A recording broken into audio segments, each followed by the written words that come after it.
This won't be your conventional review. I'm literally here to tell you whether I had fun playing this game and whether you will as well. So this is set in the fictional city of Averno back in 1983. You'll step into the shoes of Nick Cordell Jr., who is a rookie cop fresh out of the academy. And yes, you've guessed it, he's got a point to prove, because his dad was once the chief of police in Averno City, but he was killed on active duty by one of the gangs that you will look to take down as part of the story. That boy is Chief Cordell's son. Show a little respect. He's got more integrity in his pinky toe than you've got in your entire crew. Oh, my apologies, baby Cordell. Didn't know you'd gone into the family business.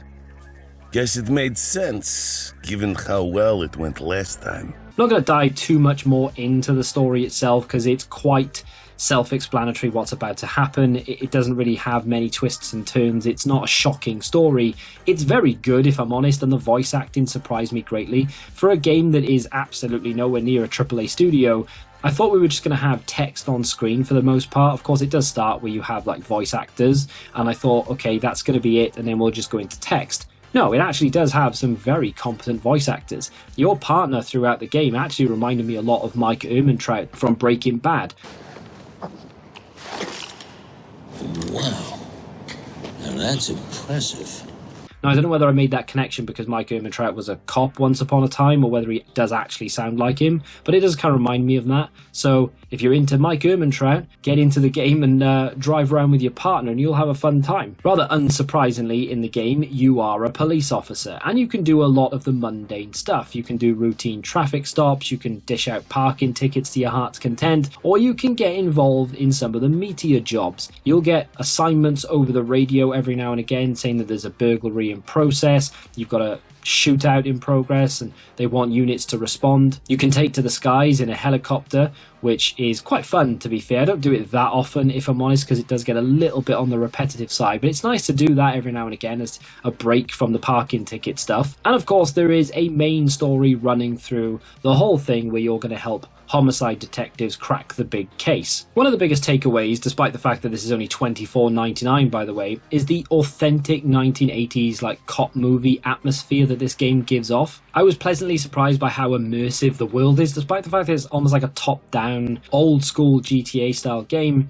I did feel really invested in the city, and it's not the biggest map in the world. In fact, it's pretty damn small by sandbox comparisons. I do actually wish it was a bit bigger, but even the size that it is, there's so many alleys and things you can go down, and the world looks so good that it draws you into it. And I do, half the time anyway, kind of forget how small the map is, and it doesn't bother me too much. You can drive past the same buildings in a police chase a lot, and that is a little bit like, well, that does break immersion slightly. They keep driving past the police station, for example, and it's like, why would they continue to drive past the police station when they're trying to avoid the cops? And surely they would be trying to get away from the area rather than just revisiting the same circle. But it is what it is, and you have to look past some things in order to enjoy others. So I can kind of look past it because it's not constant, but it is in the back of my mind that this map could have been bigger. And of course, there's time. They could still do some DLC where they open up the map and make it that much bigger, and I can definitely see the game benefiting from that. But visually, this game is stunning. The use of lighting in the game is really, really good. And of course, when we move and transition from daytime into evening and then indeed into night, yes, there are puddles on the floor an awful lot, but the lighting bouncing off the puddles, you can see why they want them in there. The reflections are fantastic. The lighting, like the neon lights coming off the buildings, even the headlights, everything lit up at night makes the game look so much better. Really, really good visually. And let's talk about the driving mechanics in the game, because for the most part, they're actually really good. I was expecting them to feel heavier, maybe clunky, almost non-responsive in some senses, but they're really tight, for lack of a better word. I mean, they're just really, really good, smart controls, and you feel like a sense of speed when you've got a faster car, a sense of power when you've got a really big vehicle and you can just ram into things. And that is another part of the game that I think is really refreshing as well. If I crash into a lamppost, yes, absolutely it's going to slow me down, but it's not going to like flip me over, derail me and all the rest of it. The environment isn't completely destructive, but in another sense it kind of is. You can drive through concrete barriers, not as if they're nothing. They do damage to your vehicle, and you do have that impact on the controller when it vibrates and you can feel the impact, you can see the impact, but you can continue driving. It's not going to completely ruin you. So if you do have a street race, for example, because they do exist here, if you drive through a concrete barrier, it's not the end of your race. You don't have to restart it. And it's the same for a police chase as well. And you can use these concrete barriers to your advantage if you want to try and ram your opponent through them in races, or indeed if you want to try and stop someone getting away from a burglary and they get into their getaway vehicle and you can try and ram them up against something. Half the time it will destruct, but another time you can sort of use it to stop them or to at least slow them down. And it's just really nice to have those type of environments in this game. So one other thing that really surprised me was the depth that the police procedures go into. I mean, you could be on just a routine beat, right? Walking around the streets of Averno City and you can see a parked car and it's up on the sidewalk, so you go and give them a ticket, which is quite straightforward. And then behind you, there's like a mugging going on, and then you can chase them down.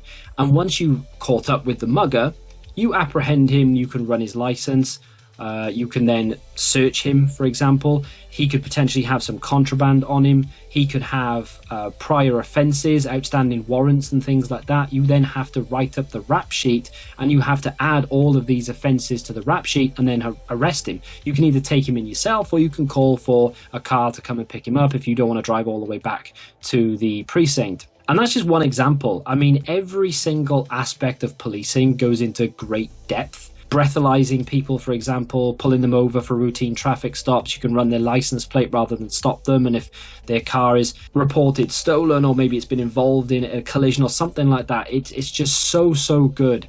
I really like that aspect of it. I wasn't expecting it to be that in depth. I thought it was going to be pretty straightforward stuff. And then you need to know whether you need to fine them or arrest them and what does what. There is a handbook you can refer to in the menu, so you don't have to just guess. But I really like that aspect of it. And some people might say, well, it does get a bit repetitive after a while. And yeah, maybe, but I think that's probably going to be the same with any game you play, to be fair. I've enjoyed it so far, putting hours and hours into this game, and I don't find it that repetitive at the moment, if I'm being completely honest, because you can change up your shift. So at the start of every day, you can choose what shift you want, and as you progress you can actually customize your shift, so you can make it a lot shorter if you don't really want to do a long shift. You can go and just do traffic, you can do just a patrol, so you can get in your cruiser and just drive around and see what happens. You can just walk a beat, you can do loads of different things, and there's even helicopter patrol in there as well, where you help out with police chases and stuff, which sounds like a lot of fun, and it is, but because the map is so small, it does get a little bit, I don't know, it's not as fun, and you don't get as much XP from it, which is the main way you progress through the game. So I would much rather drive round than I would fly in a helicopter, but every now and again, as a break from the driving, I don't mind it. And that does help to keep it fresh, if I'm being perfectly honest. The crime system in the game does offer varied patrol experiences, so it's not like you're doing the same thing every single day until the story decides to progress and you can go and visit a crime scene where there's a murder that you need to try and solve or something, which does happen as part of the story. But it just means that you're not doing the same thing all the time, and you can mix it up and you choose what you want to do when you want to do it. If a call comes over the radio and you think, I can't be bothered to go and bust a drug deal, I'm waiting for a car chase or something, wait for it. You don't need to pick it up. You won't get as much XP if you just pass over everything and don't do anything, but if you don't want to, you don't have to. I mean, overall, this game is a very positive experience. It does have a few cons, and I will go over those very briefly. And one of those cons, I suppose you could say, is the storyline. It may come across as generic or predictable in some cases, but I don't really find that to be a bad thing. For me, yeah, the story is a big part of the game. Of course it is. It's a single-player game. It has to be. But it's not the be-all and end-all. I don't care if I can predict what's happening next. I don't really care the way it's going. I appreciate the voice acting for what it is. Your main character is probably the worst voice actor in the whole thing. Cause of death, asphyxiation. But here's the kicker. There's no bruising on his neck, no ligature marks. Correct, because he didn't choke on a rope. He choked on that cash. Thankfully, doesn't actually say that much. Does chime in every now and again, but it's not that convincing. But everyone around him is very, very good. And it does keep you immersed. And even if you do predict what's coming next, honestly, it's not the end of the world. The biggest complaint for me, I suppose, really, is probably the open world is a little bit small compared to other sandbox games. and I do find myself driving around the same streets often, and you can choose different patrol areas. At the start of your shift, you're given an area, right? And you can choose which area you want to be in depending on which thing you want to do that day, whether you want to be walking a beat or whether you want to be in your patrol car or whether you want to be in the air. You get given a quadrant of the city, if you will. So you can always decide to be somewhere different, but because the map is so small, that side of it does get repetitive. And I suppose you could argue that the game loop is kind of repetitive as well, even though you can mix it up and you can do different things on different days. If you want to bust traffic one day, you can do it. If you want to go chase the bad guys the next day, you absolutely can. But there's only so much you can do as a police officer in general, right? So of course, over time, if you're playing this game for 10 hours straight, by, I don't know, hour 5, hour 6, you've done everything there is to do 2 or 3 times over, and you might be thinking, I'm a little bit bored of it now, maybe you do need a break. And I did that. I got to a point where I was thinking, right, maybe I need a break now. And I did. And I went to bed, I woke up, I played a bit this morning, and it was like playing it all over again for the first time. It just felt really fresh. And I know the game only came out yesterday, and yes, I've put in quite a few hours into it at the moment, and I'm not saying that in a week or two I won't think, well, this game is now really repetitive. But at the moment, having put double-figure hours into it, I would happily go and play that again for a few hours right now and really enjoy myself. So I suppose it does depend on the type of person that you are, whether you'll find it repetitive. The other big thing, I suppose, is going to be the combat. The on-foot hand-to-hand combat can feel a little bit on the clunky side, if I'm being perfectly honest. I don't really like the aiming in the game. So you're in a shootout, and you do get into them every now and again. I say every now and again, you get into them quite a lot, really, in the grand scheme of things. And the aiming is a little bit off. You get shot quite a lot when you're just trying to line up your shot yourself. Like, I feel like there should be some more sort of aim assist in the game than there actually is. I mean, there is aim assist, but it's not necessarily that accurate, and it is a little bit on the clunkier side. The one thing that I do really enjoy, and it just doesn't get old, is when you're chasing down a suspect, and he's not trying to draw a weapon on you or anything, he's just trying to evade capture, right? And he's running away, and you chase him down, you can tackle them. And if you time it right, you can tackle them through a fence, into a car. Honestly, it's some of the most fun I've had in this game is literally letting people get away from me just so that I can catch them, just so that I can chase them down and just spear them through a fence or something. It is so much fun to do, and it never gets old. So even though the combat can feel a little bit clunky, it's not as refined as some other games, it's still serviceable. I've not died on duty from bad gameplay.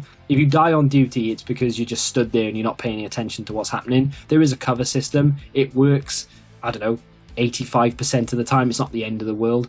So yeah, overall, could it be better? Yeah, of course it could, but it's serviceable, and I'm not going to complain too much about it. If you're a fan of like a retro style police game, or you're just looking for like a fresh take on a sandbox genre that has you playing as the authority rather than the criminals, this is definitely something worth exploring. I've had a lot of fun with it, and for $24.99 in a world where video games are going up and up, and some even suggesting that they could go up to £100 in the not so distant future, 25 quid for this game, and it'll give you hours of fun, is well worth the price tag. And I never buy games on launch, and I never buy digital games, and I bought this the second it came out digitally because it looked that good, and I regret not a single second of that decision.